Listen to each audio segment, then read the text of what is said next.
savings at Value City Furniture. High quality, guaranteed lowest prices.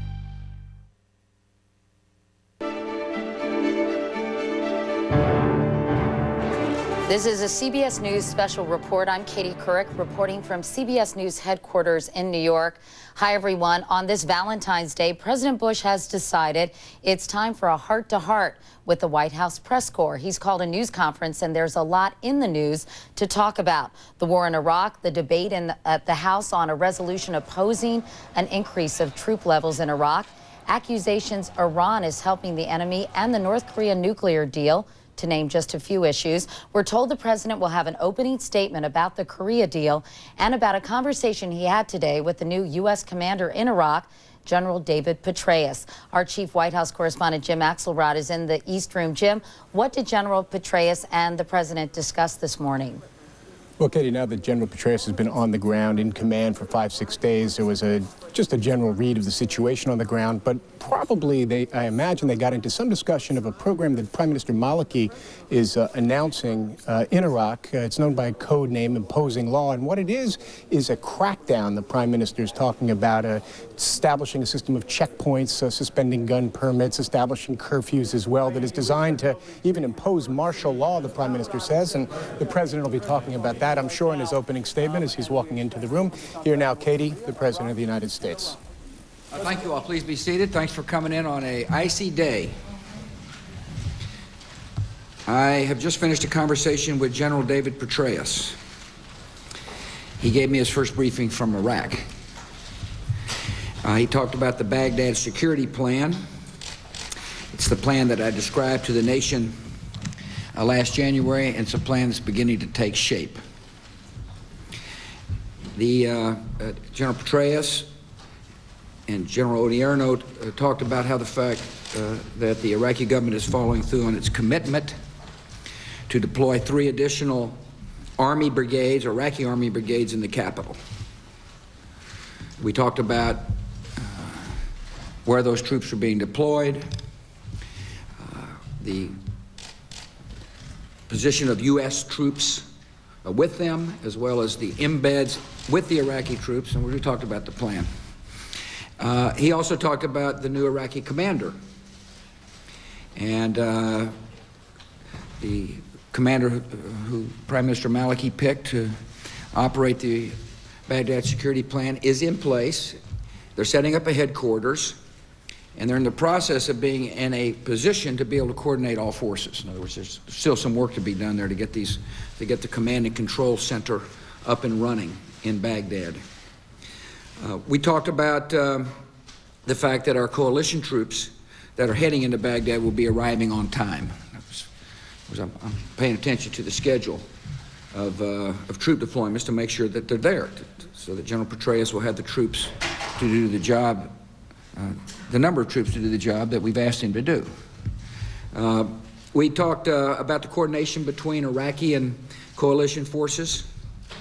And I would characterize their assessment as the coordination's good, which is good conversation, constant conversation between the commanders of our troops and their troops, and that's a positive development.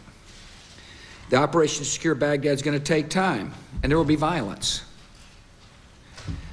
As we saw on our TV screens, the terrorists will send car bombs into crowded markets. In other words, these are people that will kill innocent men, women, and children to achieve their objective, which is to discourage the Iraqi people, to foment sectarian violence, and to frankly discourage us from helping this government do its job. Yesterday there was a suicide bomber.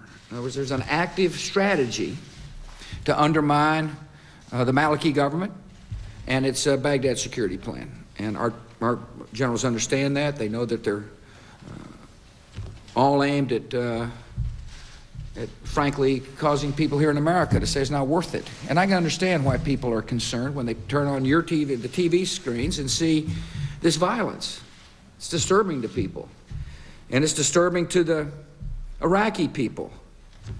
But it reminds me of how important it is for us to help them succeed. If you think the violence is bad now, imagine what it would look like if we don't help them secure the city, the capital city of Baghdad. I fully recognize we're not going to be able to stop all suicide bombers. I know that. But we can help secure that capital, help the Iraqis secure that capital so that people have a sense of normalcy. In other words, that they're able to get a better sense that this government of theirs will provide security. People want to live in peace. They want to grow up in a peaceful environment. And the decision I made is going to help the Iraqi government do that. When General Petraeus' nomination was considered 3 weeks ago, the United States Senate voted unanimously to confirm him. And I appreciated that vote by the senators.